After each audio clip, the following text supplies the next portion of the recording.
Y'all rock with DJFmi and of course Qianathegoddess. And we're here at VPR Radio, and guess what we love? You know what we love, Qiana? What do we love? We love when people interact with us on social media, Instagram, Spotify, iHeartRadio, the list goes on. And what else, Qiana? We love to hear your comments. We love to hear your questions. We love when you call us, and we love when you tell us what you want to discuss. So hit our VPR Radio group. Hit us up on VPR_radio on all major platforms. Definitely go and follow this guy. Why not? Why not? And follow this beautiful woman here, Qianathegoddess. Tune in every Thursday, 11 a.m. to 1 p.m. here on radiofreebrooklyn.org/VPR Radio. We love you for watching. All right. Here we go. VPR, we are back on another Thursday. It's a rainy Thursday over by me, feeling cold and dreary. Hey, I love the rain, so this, is right up my alley, honestly. Yeah, I don't mind the rain, but like the fact that I have to run back and forth in and out so much is frustrating. If you can just like stay home and be warm, I don't mind that, but I don't like the rain. I do like is a nice summer rain, like a Puerto Rico tropical rain. Oh, I love that. I could walk in that all in Puerto Rico go bad, yo. I know. I woke up with wifey and I'm sitting here looking at the phone. I'm like, yo, you know what I've noticed, Qiana? I'm gonna be honest with y'all, VPR. Yeah. If I don't have a destination, when I have a destination on the map that I know I'm traveling to, I work out 10 times harder. I don't know what it is. It's not like when I go to these resorts, people gonna be in better shape than me, because I've come to understand my other American counterparts. When you leave the US, the bodies go back to being regular, okay? All shapes and sizes. Not everybody here on Ozempic. See, everybody in the US is on Ozempic. When you leave the US, everybody's regular. They don't care how you look now. Right. So I was just like, oh, all right, yeah, we just did DR. Mm-hmm. But I think I need to do a repeat of Mexico, Qiana. I know things is getting wild at VPR. Talk to me in the comments if y'all think I should do a return trip to Mexico. I know, we've been capturing a few cartel leaders. We have. And been knocking them off. Not me per se, but America. Right. Generally. Generally speaking. I ain't a part of no agent or, agency or anything like that. I'm just VPR with Qianathegoddess on Thursday, chopping it up with my favorite people, y'all, the viewers here. Make sure you guys like and subscribe, share the video. It is rainy, Qiana, but I don't know. Sometimes when it rains, my spirits vibrate high. And speaking about the rain, we are probably, where we are? Where? A few hours away from the release of the Iceman. Y'all don't know what I'm talking about? The Drake. Yeah, acting like the Drake, the one Drake. See the world. VPR, why is she acting like that? I don't like that. Like, this is not regular, right? VPR. This album here, just the promo, and VPR, I got a little treat for y'all today. Drake or his team has leaked one of the records from the album that is dropping at 12. So I thought that album was dropping a long time ago. He been doing snippets and videos and right. And it's been a long rollout. I've been wondering myself, like, what is taking long when it comes to this? I know you had the Kendrick beef, and I thought he was dropping it right after that, because remember he was doing the ice truck, and what was it? Yeah, he was doing the ice truck. Now he's doing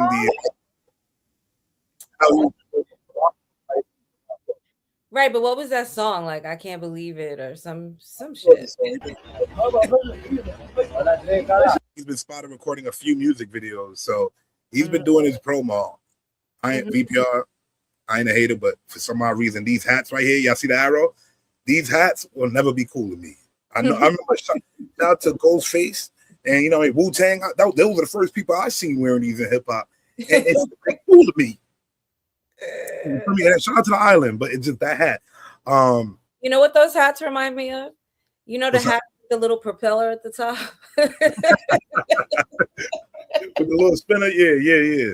Little special hat. But special into the VPR. It's 2026. I don't want you to take the wrong way because it could be special. When it comes to this Iceman release, I see a lot of people online are excited about it. I know it's really is going to feed the Are a internet. lot of people online excited about it, or does Drake have great PR? Because there's a lot of bots and a lot of pages that have been dropping things, and I'm like, this isn't even a real page. This is a rendition of People Magazine, but it's not really People Magazine. So I've noticed that. People Magazine. It's not really People. I but know. 3 million followers and people commenting on the post, which may or may not be real news, right? So I'm like, yeah, a lot of bots been around, but with Drake, I'm thinking, honestly, I'm just thinking we're at a point now in hip hop where this has been the biggest rollout VPR we have seen in a while for an artist. Recently. No. All right, let's think about it. Cardi B's album. Cardi B's album. It was so memorable, and she was in the train outside in Harlem. That was a rollout. That's a $10 rollout compared to a block of ice and a music video. No, we're gonna have to now compare marketing. We'll have to bring the clips. All right, while you do that, while you bring me back to the Cardi B rollout and our viewers, I'm gonna be pulling up some clips of Iceman rolling around his city, and all these people have been going crazy for the Mr. Iceman out. What's up, Sage? Welcome. What's going on, Sage? Top of the morning with you. She has my birthday. She's a Libra like us. Hey, the shake is Sage. He has streamers. Qiana, he has streamers. All right. I know that he does. I'm not denying his validity in the streaming world or the fact that he has the baddie. I also know and Maryland, or whatever the hell he is. Which everybody argues, y'all. But I hate, you know what I'm saying? Yeah, Cardi B is a baddie though. You know what I'm saying? Shout out to her, our Libra sister twin. You know what I mean? How that goes. But yeah, he got, you know what I'm saying? His rollout for me, I'm like, for the lot in hip hop, I haven't seen anything to match it in a while. No, that's why I'm saying I disagree with that, because Cardi B's rollout, she was doing that marketing for a while, and she was doing it very like organically. She was on the train, you know what I mean? She was on the train.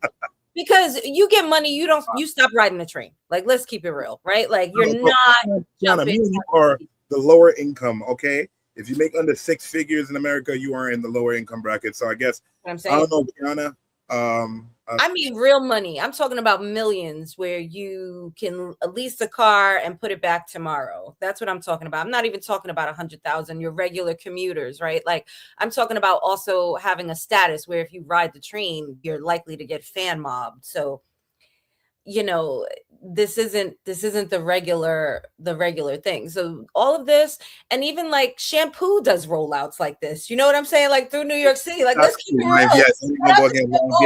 This is all giving me shampoo in Times Square for Busta Rhymes type vibes.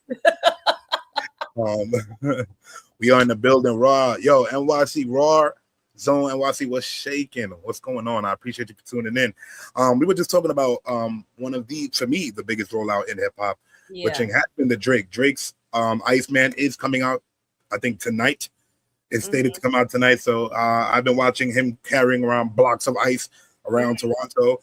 He dropped a track this morning. Last night, and he's dissing a few people allegedly. People are saying LeBron, DJ Khaled. People are saying who else? He did so much with DJ Khaled. If he's dissing Khaled, that's ridiculous. What do you mean? Ridiculous? Yo, a lot of people got people. He took his song off his album. Half of your catalog, Khaled. He took it. Khaled was supposed to have 2 Drake songs on his album. Drake, right? Remember when Drake commented and wrote, I don't know if you're talking about Drake Bell.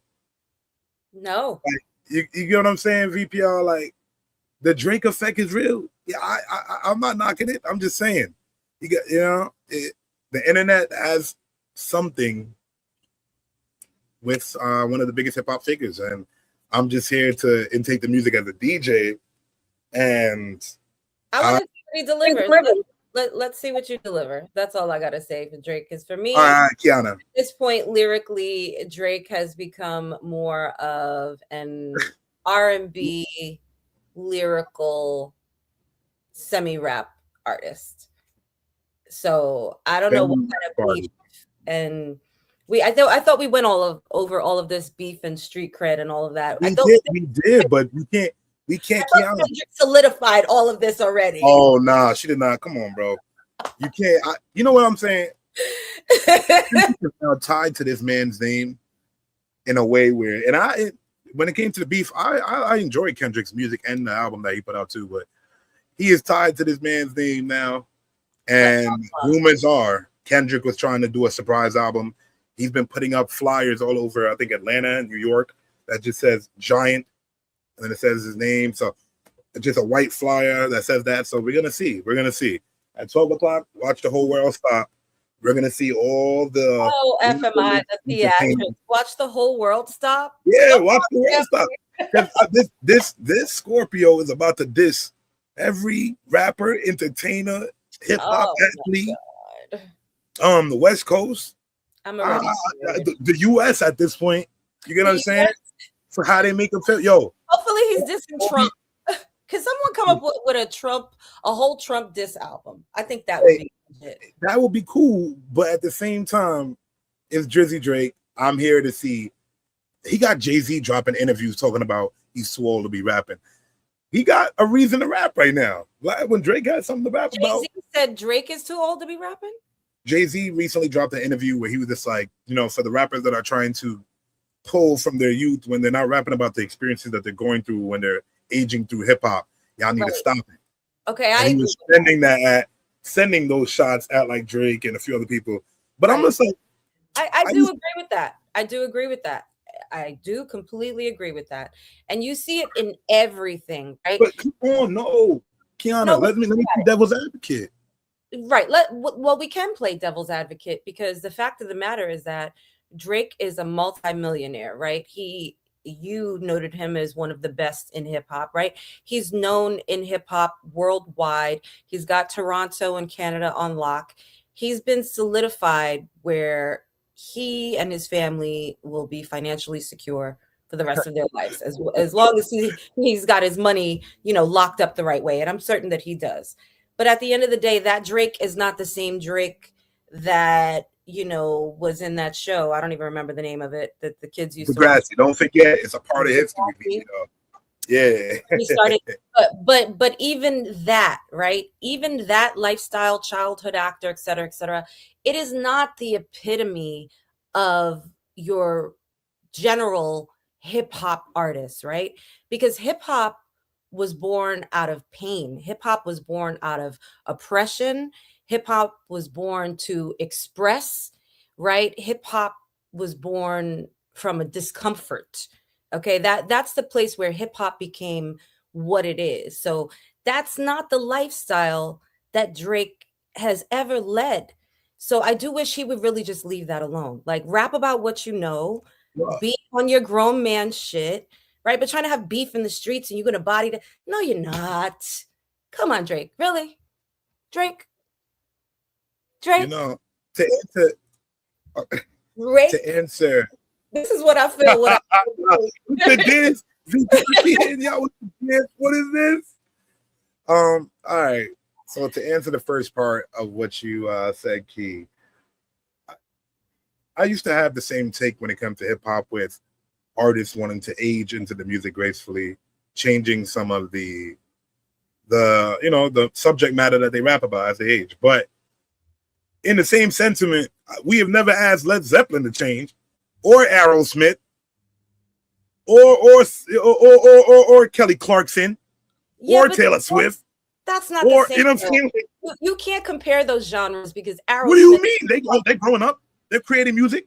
Yes, but they're creating a completely different music. They're not usually speaking from a poetic standpoint of like they're making music, right? Love music, this, that, and the third, talking about their own circumstances and experiences, but it's not comparable to a hip hop experience. Like I feel like when it comes to hip hop, right? Eminem embodies that, right? Like he grew up the way that a lot of young Black people grow up, poor, hold on. Getting out the mud, right? His hip hop experience was born through that. We got to bring T. Roy into this. I see that he pulled up. I definitely jumped him into this conversation. You threw Eminem. You threw Eminem. What we don't tell Trick Daddy to grow up. Yes, we do. We never told Trick Daddy to grow up. We have never told Eminem to grow up. Every never woman, told Bobby Brown to grow up. Every Black woman has told Trick Daddy's ass to grow the hell up, okay? And I don't know what he's doing with those cigars. You know when he get on them stages, he do his thing. Stop playing. You know he's still alive. We ain't tell Boozy to grow up. Who? I'm just saying, Who's like, there's who's the collective we? there's Everybody artists needs to grow up. Because what are you teaching We're your getting children? a little bit of a connection issue, Qiana, on your end. Huh? We're getting a little connection issue on your end. It's going in and out. This is what I was afraid of. But let's bring T-Roy. We want to introduce him, get to know him a little bit, and then definitely involve him in this conversation. Welcome to VPR Radio, T-Roy. How are you? Can you hear us? Yeah, that shit right there was hella funny. What's going on, man? Can you hear me? What's up with the family? How you doing? Hey, we're shaking T-Roy. Top of the morning. Top for real, man. Oh man, VPR. Right now we're running a little bit of technical issues with live. Oh yeah, I think he's driving. We might run into some more technical issues. How about I say T-Roy? How about I say, hey man, I don't know if you're moving around. Right. I just want you to be safe. Just keep your head on the road, please. Absolutely. You know what I mean? So listen, were you listening in? It's all good. Okay, so we can hear you. Can you hear us? Qiana, yeah, we're having a little bit of vocal and it's cutting up a lot. We might have to pull over, and we'll bring you back. Hold on.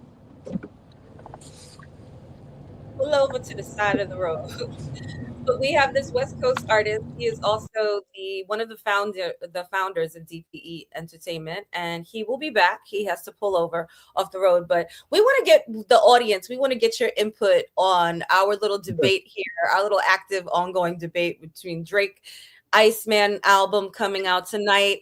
DJFmi said the entire world is gonna stop. It is, and I'm not a Drake fan.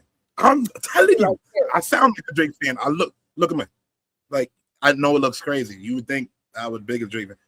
I'm not, but there comes a point in hip hop. If in hip hop right now we don't stop and listen to Drake and or Kendrick, then are you a true hip hop fan? I'm just saying, like you could like what you like now. Yeah. But these are two of the biggest artists right now in the industry. So as a DJ, like I said, I'm gonna take time out to like just wrap my head around the music to see where he is. You know what I mean? I know he's been affected by this beef. I wish he was over it. You know what I'm saying? Kendrick did what he had to do. I understand it's not just people been sued, call a man a pedophile. You can't put that on anybody's jacket. But I need to see the context of the content of the music. I do too, and I'm definitely going to give it a listen. You know, as I did for his last album, and we're gonna see. But I do think there comes a time with any artist, with any musician, with anyone, right? You're growing up, you're changing, you're learning, your dynamics are shifting, and I think that it is important, especially when you're a creator, to bring people into that element with you, because it does show your growth, right? Like if you're still beefing, you were talking about it before FMI, talking about like pop out on the street, you know, gang banging, right? Hang it up. Is that you, Pop? Damn, my Pop came out. Yeah, man. Hey. If y'all not from New York City, you will see a dingy person with a do-rag that smell like a black and mild which baggy jeans are back in style. So he's back in style now. The Pelés are not back in style, but the baggy jeans, the E-Nice or whatever you want to call them, they back in style. So yeah, you will normally see one of these gentlemen. The name of that brand, because you know I worked in fashion for a long time. It's not a Nietzsche, it's not E-Nice, it's actually NYC. That's the name of the brand. Literally, it's just spelled like that. Call it a Nietzsche. She let me butcher this. I've been butchering this brand for years. Like, my bad, man. I would think they deserve better than that. I would hate somebody call me out my name. Nobody knows except the people that supply to them that it's actually called NYC. As long as you're buying it, they don't care. Nice. And a Nietzsche. I'm crying. All right, let's bring him back. I think he pulled over. He's nice and safe. Can you hear us now? Let's see if we can. Yeah, I got y'all better now. I hear you. Okay. All right. Good stuff. All right. So first of all, Welcome to VPR Radio. We know it's an early morning on your side on the West Coast. We appreciate you joining us here on the East Coast and vibing with us. It's all good. Thank you for having me.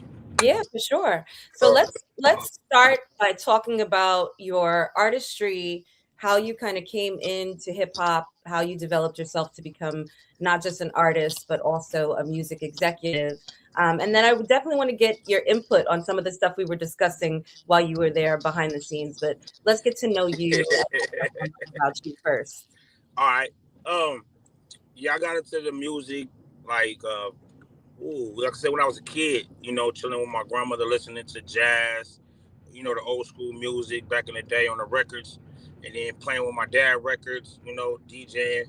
And then I started freestyling to singles. Remember when singles back in the day used to come out with instrumentals on the singles too? So you had the single track, you had the acapella, you had the radio version, then you had the original version, then you had the acapella, then you had the instrumental.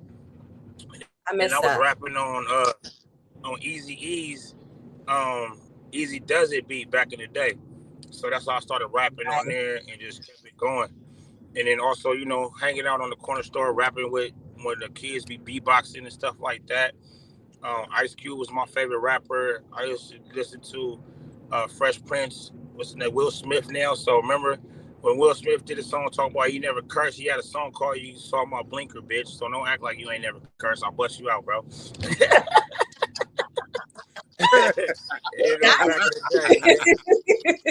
you know, and then just to come on and started doing my own business and having my own company.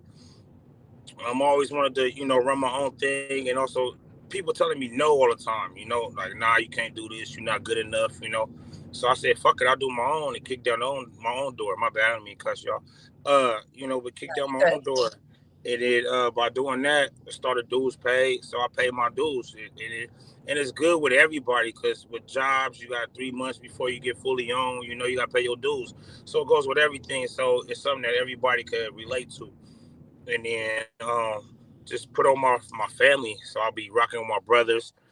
Top Cat, my baby brother, he be coming on. He be gas. He be keeping me up. My god brother L7, shout out to them. And then we just, you know, making history now. I love that. Yeah. That's mine. And then, you know, shout out to this. Yeah, you hear me? Yeah, I think FMI is muted. I thought. Okay. Oh, your mic muted? You good? Okay. Yeah, he's good. Okay. So tell us more about like your first album. So you were creating music. I love hearing the story, especially when it's like generational. You're chilling with your parents, your grandparents, you're listening to music because their music is different from our music, but it all is collectively, it's all intertwined. Interacted. Oh, okay, I got a jazz and funny story about that. Mm-hmm. So, you know, Ice Cube, today is a good day, right? Yes. And this is what I first found out about sampling. So I was listening to Ice Cube, today was a good day. That was my hit. And then I'm riding in the car with my mom on my way to school. And then the original came on. It was the Isley Brothers song. The Isley Brothers, yep, exactly. Yeah. So I started arguing with her about that was Ice Cube's song. Like they stole Ice Cube's song. I know you boy, are you crazy? Yeah. So then, you know, we had to get back, and then that's when she started playing me, you know, like some Snoop Dogg songs, and then start playing originals. Yeah. And then stuff like that. And then that's when I started like, oh, and then that's how I got into learning about sampling. Right. Like that, because, you know, that was like a real big argument all the way to school. So she loved to tell that story to everybody. Like, yeah. It's funny. As a parent, I find myself doing that now because I feel like the sampling time has become less and less and less, right? Like there's songs now from just, 10 years ago, 5 years ago that people are resampling, and I'll be telling my kids like, no, this is a song from, back in the 90s, SWV, and this was done like this person. Like you see yourself doing the same thing because the samples have repeated. But like I said, we extract from that music, right? It's all interwoven. Styles, everything. Like even before there was hip hop, like scatting and stuff from jazz, that was hip hop. essentially. You know what I mean? That was the first real putting together of that and movement. Like the So, first part of hip when hop you back put in the day was the breakdown beats. exactly, exactly. So tell us about like putting together your first album. What did that look like? Did you record a single? Because you said you were like recording over instrumentals, which I love that because I used to do the same. I used to write songs over beats. Yeah. How did you like start putting it together and really, getting into the studio, making it a more professional thing? Did you start with mixtapes? Were you selling out the trunk like Nipsey? Like, tell us more about that journey. So my first album was called Spitfire, and I did that. I linked up with my godbrother L7, and he was a beat maker around the neighborhood. And then I went and bought a beat from him, and we started rapping to it. And then that was like the beginning of the hyphy movement out here in the Bay Area. So when that kicked in, I started rapping on that beat. And then to get everything started, well, actually before that, I started at high school. So I started rapping over, I was in the band. So we started rapping over like Mozart's and stuff like that in the band. And that right there was so tight. So doing that, that's what we had jumping off. And everybody loved that part. And then my band teacher was like, you should, do this for real. You can make a lot of money doing it. So I was like, whatever. And then I just started doing it, and it was fun. And then my first album, we sat back and we chilled. And with L7, he started doing the beats for me. I started rapping on the beats. That was fun. And then we just kept going. And then I didn't drop no mixtape. And then my first album, what I did was how I put it out. I went to, back in the day how we had the bootleggers. So, you get like the DVDs. And, DVD. Yeah. DVDs and CDs. One-stop shop. Yeah, one-stop shop. So what I did was I hollered at the bootleggers. So I took my first album and I was like, went to the bootleggers. I was like, hey, bro, this is what you do. So what you do is you take my CD. They buy like 2 or 3 DVDs from you. You know what I mean? I do the deal. So you get like 2 or 3 DVDs from you, and then give them a free copy of my CD. So I did that for a while. So by they take the free copy of my CD, that's how my CD started blasting around the city. So it was like free promotion like that. So I went to all the bootleggers around the Bay Area. I was like in Oakland, San Francisco, and then that's how my CD started bouncing around the Bay, and that's how I started getting booked. Yeah, that's the old school guerrilla marketing, right? Like that quiet person. I love it, and it still works now. Like it's been proven, no matter what kind of, we see ads all day long from YouTube to TV, but word of mouth still proves true to be the best, because the people that you trust, when they recommend a person, music, a service, whatever, you're gonna take that and you're gonna roll with it. Yeah. So the way I promote myself now, I go to people and I'll be like, hey, what platform you listen to music on? Like Spotify, Apple Music, stuff like that. And then they be like, oh, I listen on Spotify, or I listen on Tidal. And I'm like, hey, you should check out this Bay Area artist you never heard before. Like, he's kind of tight. He's kind of hot in the streets. And they be like, oh, okay, who is he? And I'm like, look him up, T-Roy, K, Reezy. Like, so they look it up, and then, my picture's all over there. So it's funny, like, look at it, and they look at me, and they be like, hold on, wait, like, this is you, like, like, it's cool. And it's so like, smart. Yeah, so it's like, they thinking they getting a new artist, which they are at the same time, but it's also me. So like it's a double entendre right there, and that's how like I win that way. That's and smart. I love that, yeah. So that's how I do it nowadays, and that's how I get my streams up. So that's cool, and then they can recognize that to other people too. Love it. So, T-Roy, you took time out to join us on VPR Radio. I know the live was freezing before, that's why I was like very quiet. I was trying to make sure I figure it out. So you got this record called "Dance Like It's Randy too," and I got a special love for 92. That's a special year to me. Yeah. What are some of the things that inspired you to make this record, for one?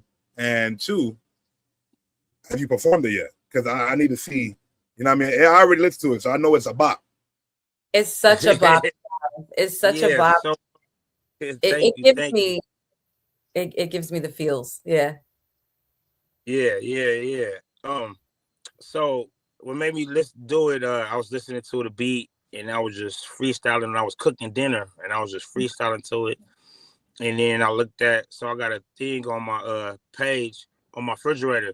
It's a picture of my grandmother, like her year she was born, and how much money was made back in the day, and how much to buy like buy a house, back in the day born. And then I was just thought about, my first dance with my grandmother. Like, man, how old was I when I first danced with my grandmother? Like, man, that was like in 92. Like, so I started going dancing in 92. And like, right.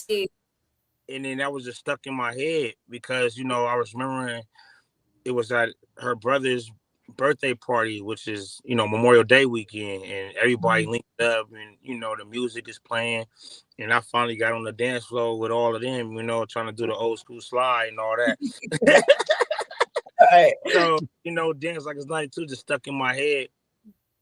Wow. That's so fire. Like the VPR, like you would even think, that would be where the song is coming from. Like I was here to it's still great for me. You know what I'm saying? Also, I was trying to go way too hard on the beat at first. I was just trying to gas it up, like, and I was like, man, but it just never sound right, never sit right with me. Yeah. And then I was like, smooth, right? It's just like you move.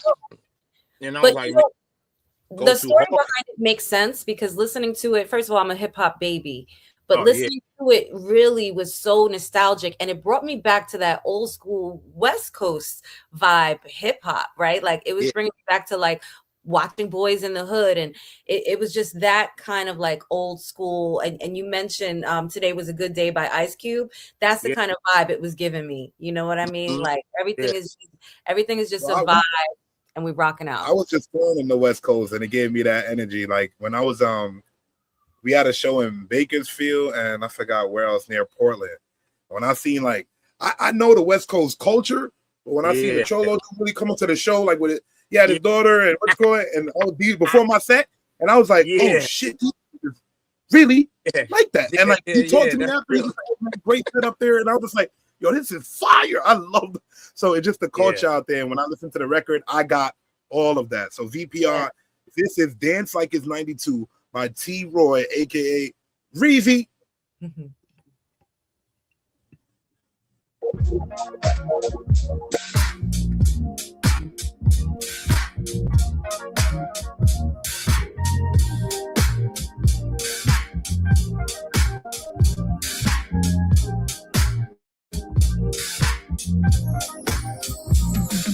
Morning fog rolling over the Golden Gate.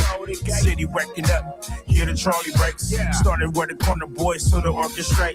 Dreams in the concrete trying to generate. Now it's rooftop views by the waterline. Now it's champagne toast while the skylight shine. From the scope to the world, the stars align. I'm 20 summers in, it's perfect timing. Mama said move smooth, never chase the shine. Now it's cognac glass in my cup for shining. From the blocks to the church, it's perfect alignment. Now the whole city moving when I'm rhyming. DJ, let it breathe real slow. Let the horns come in, let the live drums drop. That's a cookout classic with a global glow. Dance like it's 92. Yes, sir. Yeah, we can't give it all to you, you guys. You got to go and stream that. It looks like we've lost T-Roy a bit. Just even if we did, we would do G-side. Okay, right. Yeah. Don't everybody in a slide, like, you know what I mean? In a line doing a dance to this is a vibe. Cookout, right? Like, and it brings us back to our conversation too. Like you were saying when it comes to hip hop and growing with your music, and that record, you see where it came from. Yeah. It came from him being in the kitchen. I mean, not kitchen, but him being at a party and remembering the dance floor with his grandmother, growing up with your music, coming from a place of just looking back and reflecting. Right. Are we going to see that on Ice? We'll see. That's what I'm saying. We'll see. And you know what I love to, I'm a big foodie and I love to cook. It brings my family together. I really go in the kitchen. He was talking about how he was cooking and he was vibing to the beat, and that kind of brought him back. Food, right, also triggers those memories. He was saying he was at a party, so probably all of those things, like, they just feed the nostalgia. It brings you back to a moment in your place, and that's what I love about music. It truly is the one worldwide unifier. You know what I mean? You want to talk about making the world stop, put on a song that everybody can enjoy, and from Iran to Israel, everybody will stop and listen. He had a feel good record on that, man, and it's just whatever record you could just sit to and just lower your windows. I could picture me being in LA traffic because I get it. When you in LA traffic and you sitting there and you really sitting there, like, right. So these are one of those records I could go through and I could feel. Right. You know what I mean? Shout out to Dose Shade Light. He wrote Crow. All right. I don't know what crow mean, but crow. That's a fact. Okay, Troy is back. Can you hear us? What's going on? All right, there we go. Yeah, good. So yeah, we were just vibing to that song, and we told everybody we can't give you the whole vibe. You gotta go and run those numbers up. But we have already hit. It's okay. We have hit the end of our show anyway.